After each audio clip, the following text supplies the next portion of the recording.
5 vaqt namoz o'qiydigan odamga bunday qarasangiz, boshqacha bir haybat bo'ladi. Yuzida nur bo'ladi. Yuzida nur bo'ladi. O'sha nur dunyoni, mol-mulklarini, dunyoni boyliklarini tashlasangiz ham u nur kelmaydi. Illo Robbi tarafdan keladi. Shuning uchun Alloh taolo oyat karimasida simahum fi wujuhihim min asaris sujud, ularning yuzlarida fi wujuhihim, ularning yuzlarida sajdalardan va ruk'is sujud deydi. Mana shu sajdalardan asoratlar bordir deydi Alloh taolo. Sajda qilaverganimiz sari bizni yuzimizga nur paydo bo'lib boraveradi. Bitta yuzlanganingizdan keyin faqat Robb qoladi xolos huzuringizda.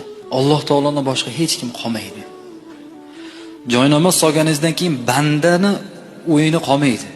Dunyoni holati qolmaydi. Joynamoz solganingizdan keyin o'sha joynamoz pok, kiyimingiz pok, ichki kiyimlargacha pok bo'lsa, tahorat mukammal bo'lsa, Alloh taolo tarafiga yuzlanib turibsiz.